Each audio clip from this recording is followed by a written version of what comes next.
We got our first coach fired. What's going on? You're talking ball with the SEC squad. From Alabama to Tennessee, from Georgia to Oklahoma, from Auburn to Texas, it's the local experts of the Locked On Podcast Network bringing you scoops, breakdowns, and the most comprehensive preview of the upcoming SEC weekend. It's the SEC squad, and we have a seat for you. Hurt feelings and thin skin are prohibited. Squad up, you're part of the SEC squad.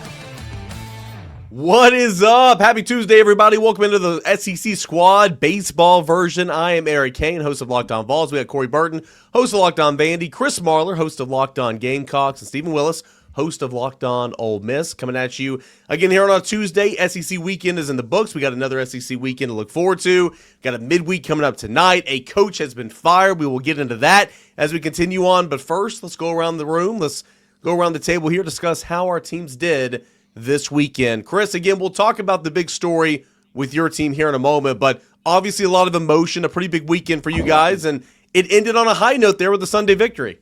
It should have ended with two. On the heels of parting ways with Manieri, you had a 2-1 lead against Arkansas in the ninth inning, and just a routine ground ball followed by an errant throw from one of your best players, which sucks. But bad teams find ways to lose, and that's what South Carolina is going to have to relearn how to do, which is win. But Manieri being gone, it's weird because you guys have watched as much college baseball as everybody. It's like they were up on the top step for the entire game. They were engaged. They were excited. There were home run celebrations, and it was like, where has that been? That's all very basic stuff. So it was good to see. Yeah, the one question that I would have about South Carolina is Ray Tanner has to be the interim coach, right? I think that's how we got into this mess. So I don't know, like somebody. I think my favorite tweet of the weekend was somebody was talking about who Ray Tanner's next 5 candidates are going to be, and it's going to be Skip Burtman, Augie Garrido, some guy that he met at Publix because he likes the cut of his jib at in the sub line. Like it's going to be. They need to venture away from that. Okay. It's going to be you, Chris Marler. That's what it's going to be. There, your phone is. I can hear your phone buzzing right now. It's Ray Tanner. He's offered just my Uber Eats. It's been real, Chris. It's been fun, but enjoy coaching South Carolina. Love it. Yeah. Ole Miss took on Kentucky. Kentucky's a pretty good ball club. Really good ball club. Got the Sunday? Salvaged the series there with the Sunday victory. Was that right? Yes, after the shutout on Friday, that was fantastic. The weird thing about this series, it was a horrible matchup for Ole Miss because Kentucky does all the things that would make a team like Ole Miss suffer. So that's how they lost the Friday game. They had 3 dropped fly balls in the 4th inning, and that cost them the ball game. Yeah. I joked that Ole Miss is not good at playing baseball, but they might be good enough to host a regional. Right. And that's where we are. If they're hitting home runs, if they're hitting bombs, they're good. But don't count on them to hit a sacrifice fly to move the runners over. Don't count on them to make routine plays in the field. It's going to be they're taking batting practice, and if they hit enough of them out of the park, they're going to win the game. You know, Steven, as a guy that watched a lot of gorilla ball here the last couple of years, just so distasteful. I can't believe you guys don't know how to lay down a bunt, move the runner over. I mean, come on, we're talking about productive ABs here. That's what Kentucky does best too. Is like sacrifice hits, moving runners over, stealing bases. Like it's a weird matchup. Yeah, it is. It is, no doubt. That Kentucky is like the poster child for that, and Vanderbilt did a lot of that when they had Enrique Bradfield Jr. as well. Tennessee's starting to do a little bit of that because, well, when you can't hit a whole lot of home runs and you're struggling offensively, you got to do what you got to do. And so, I mean, Tennessee had a double delayed steal, to get a run on Sunday and kind of get things going. So anyway, back to you, Steven. I'm just making a joke there. Home runs are fun, but nonetheless, you got to find ways to score.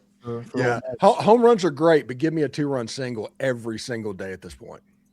Yeah. No. Corey, big matchup this weekend. I'm sure we'll talk about it here in a moment, but boy, them Vandy boys took one on the chin yet again to a really good team, obviously, in Mississippi State. I mean, you finally get your bullpen in order. Everything's good with pitching on Friday, and the bats don't show up. And then you finally get the bats to show up a little bit, and your bullpen falls apart again. And then to make everything better and to make up for it, you get run ruled on Sunday. It's brutal. It is brutal. I still can't figure out this team. They've got a lot of injuries on the pitching staff. I guess they don't have that many arms. And okay, but still, like, it's just bad. They're just bad right now, and I don't know what's going on. I don't know if it's because it just seems like one thing breaks down and then another thing breaks down and nothing works together at the same time. That kind of deal. They're in a slump big time, and I mean they just got absolutely mauled by a top tier team, and so there's a lot of heat right now. There's a lot of that same heat that Paul Mainieri was getting from South Carolina fans. A lot of that's being targeted at Tim Corbin, which is sad to see because Tim Corbin's such a great coach, but I don't know, man. It's just it's getting away from him. We'll take him. We'll take him right now. If you guys are going to cry about Tim Corbin, one of the best coaches in the country, not you, Corey. I'm saying the fans. They just don't know how good you have it, man.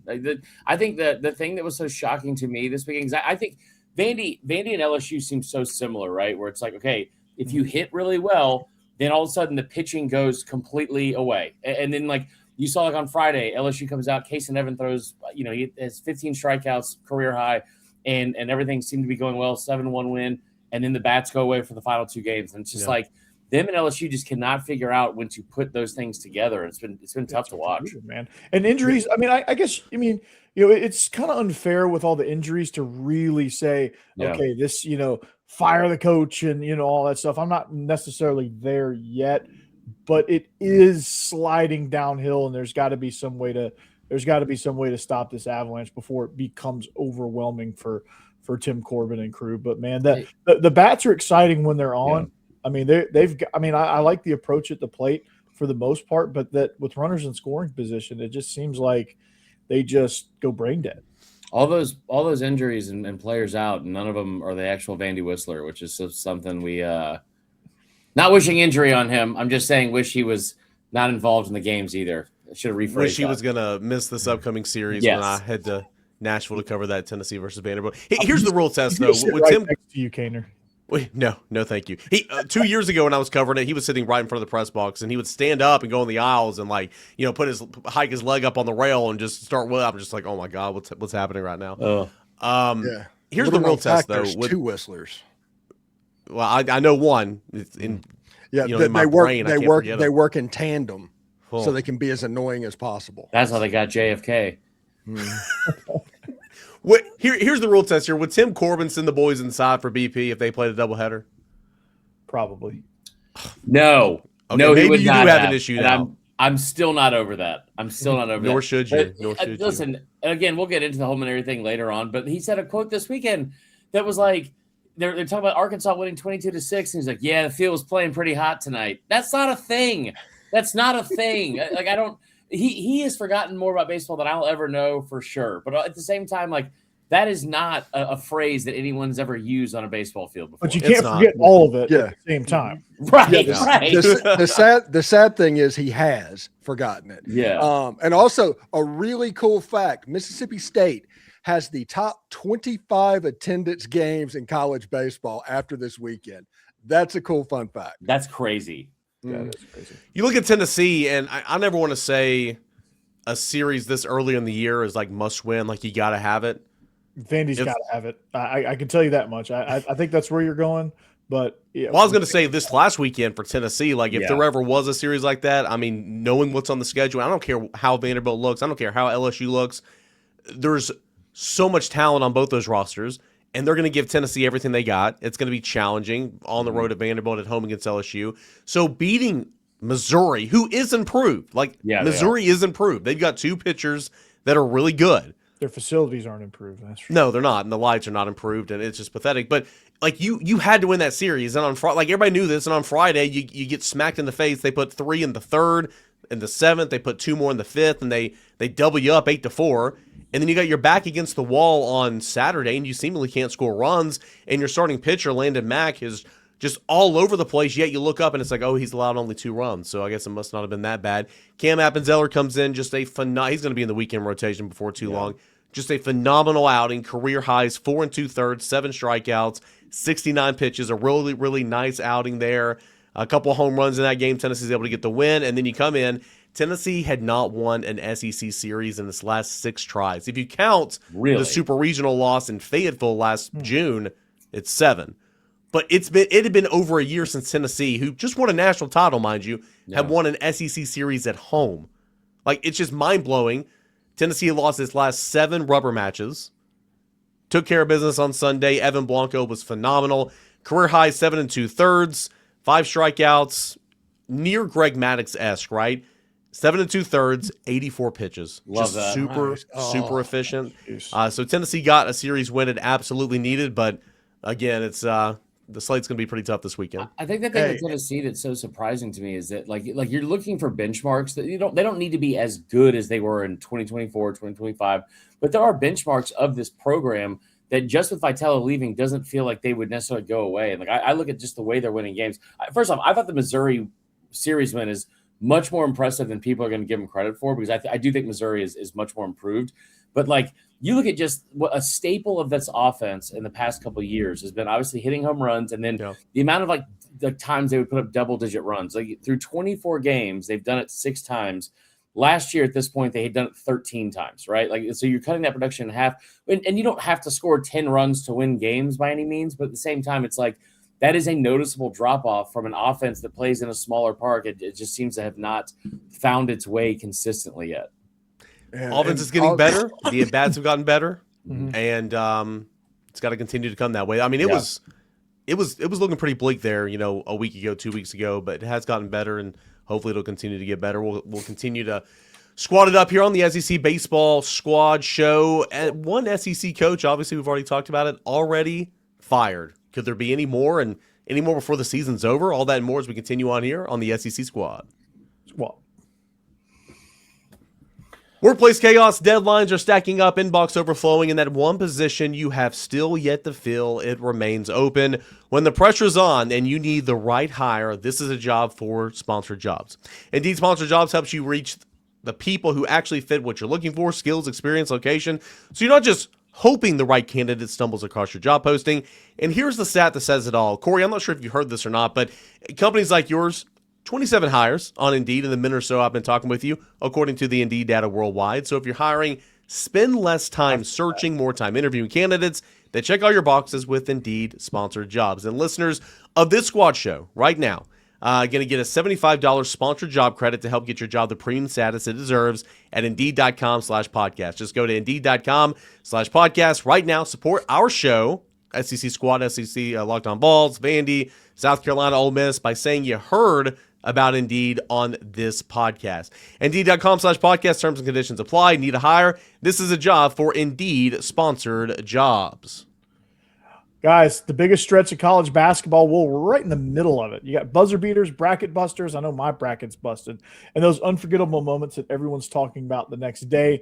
Being there live for something like that, well, that's bucket list stuff. And the hard part is always actually getting the tickets. You have long queues, prices jumping around, surprise fees at checkout will send Chris Marler into an absolute tizzy. So the Game Time app gives fans the advantage with constant innovation. It's how you unlock amazing tickets and experiences in just a few taps. It's incredibly simple to use. The Game Time guarantee means 100% legitimate tickets delivered on time at the best price. Here's the best part. Fees are included in the price that you see. What you see is what you pay, period.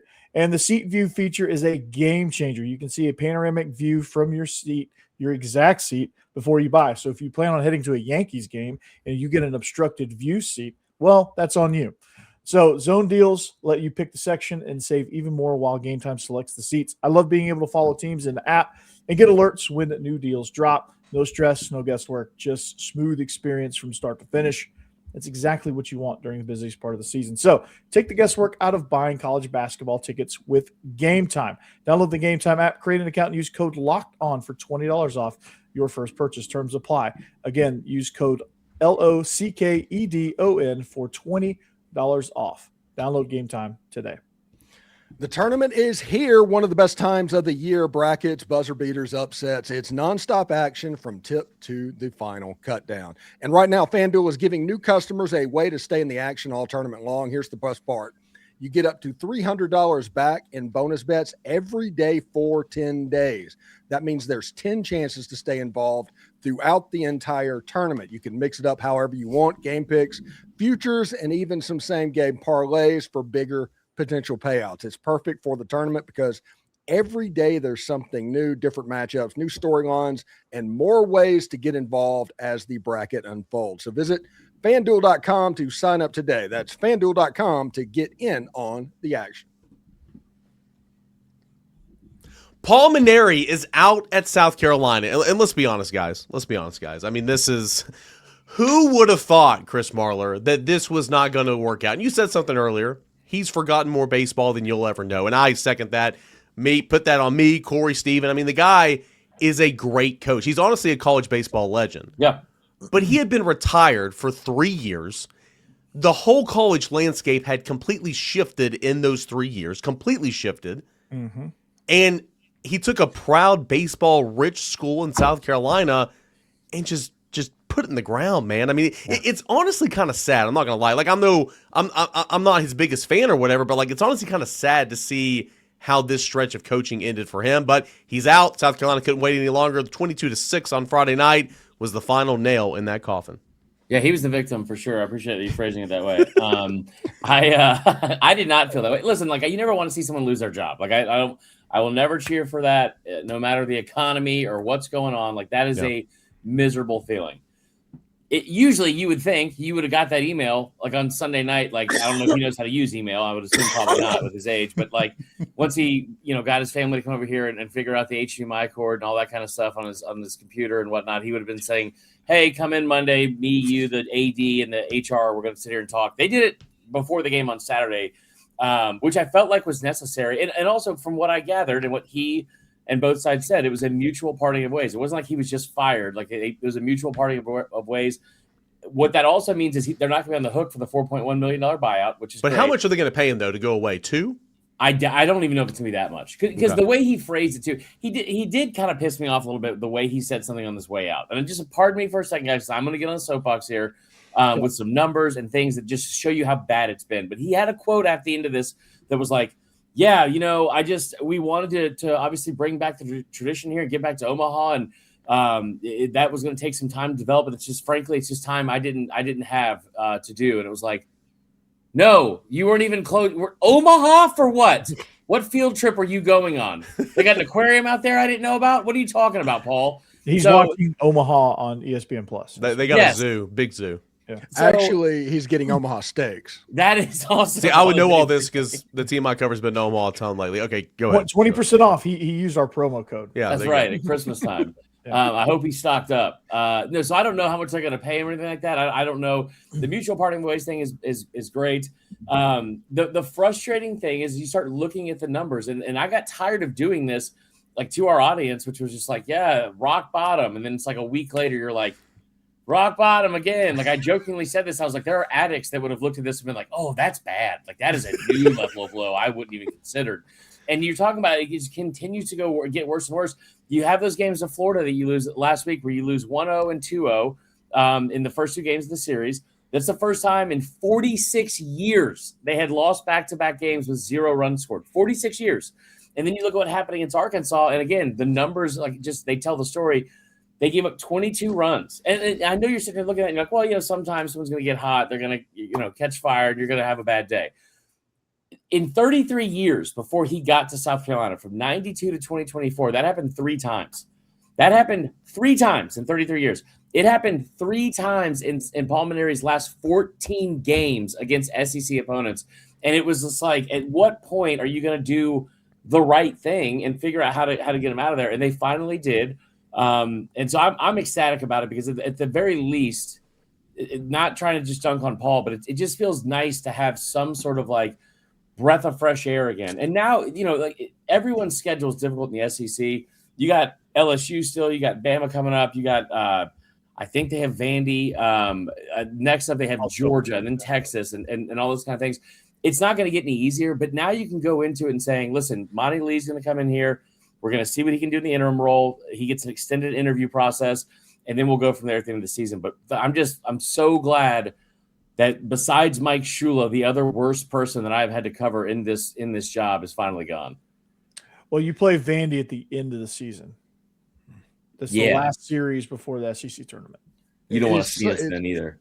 It's so weird. Ole Miss has like a generationally hard SEC schedule this year. And we're like, oh man, we just don't get South Carolina this year. And then when you think about that, when you think about that statement, how weird that sounds, it's unreal how far they've fallen. Founder.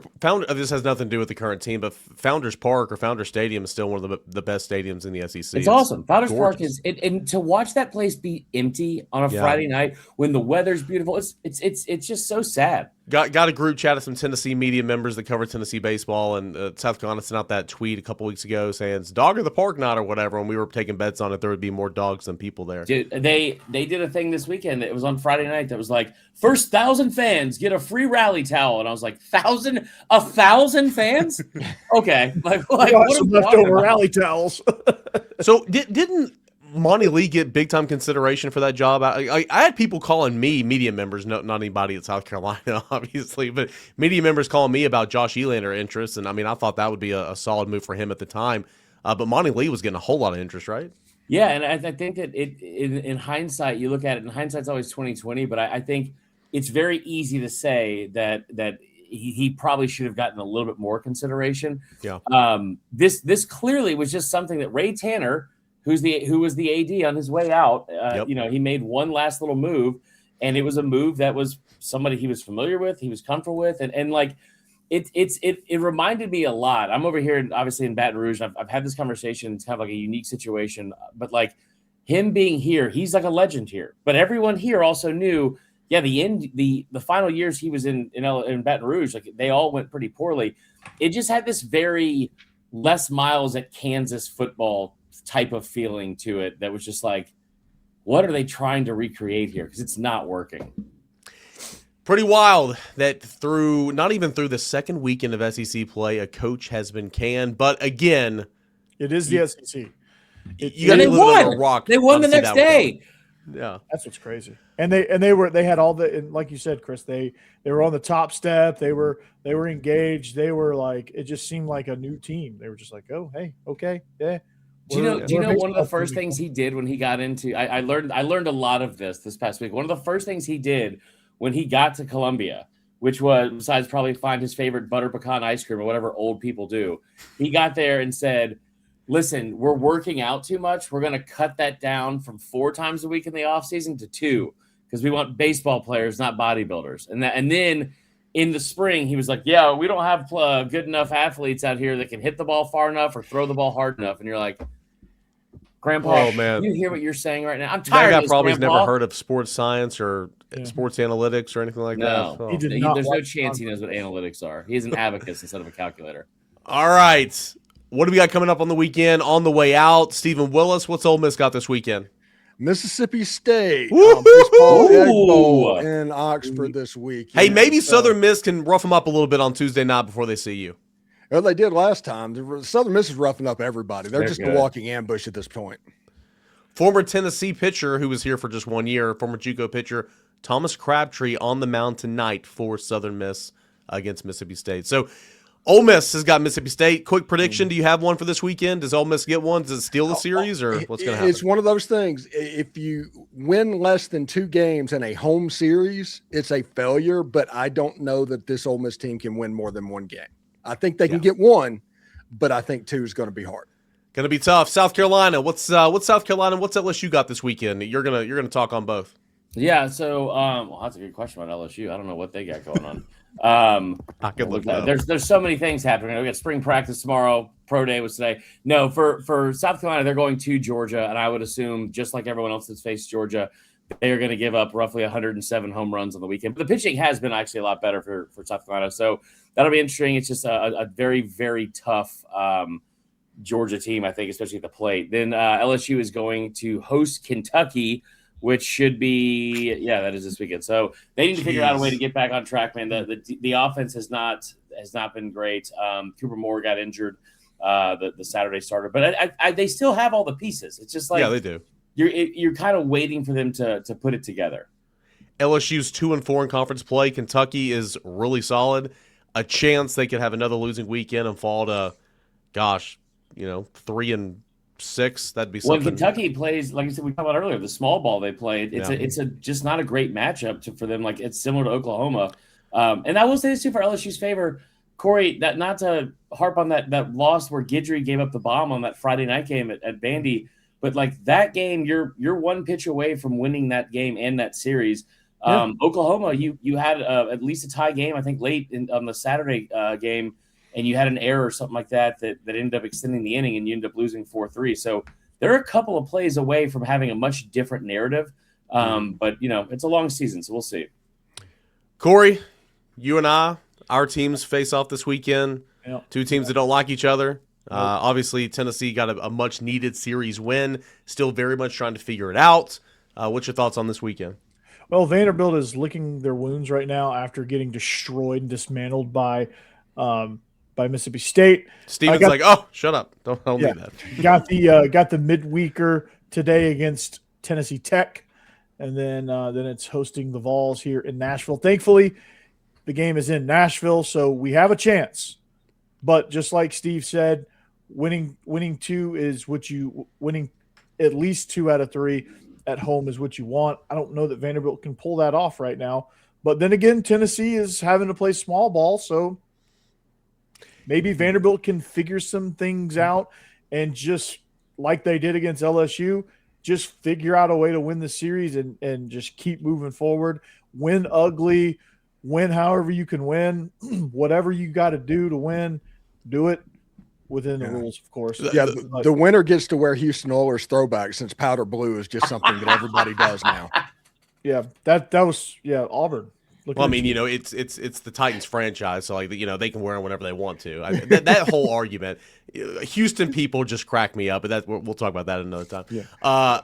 As weird as this sounds, yeah, as weird as this sounds, I know we got to go, but like, not to say Vanderbilt can't win a game on Saturday or Sunday, but like the best chance to win a game in this series for sure is on Friday, because like Tennessee's Friday night starter Tegan Coons is like, he'll either strike you out, but when he gets hit, it's extra base, it's a double or it's a home run, and he's been getting just drilled lately, man. Like Landon Mack, again, the control's been an issue on Saturdays, but Landon Mack is a really good pitcher, and so like it could be a walk fest probably. You'll be in the 5th inning. It's like, God, Landon Mack sucks today, and you look up, it's like, oh, it's a 3-1 ball game, or oh, it's a 2-2 ball game. Well, I guess he's not that bad.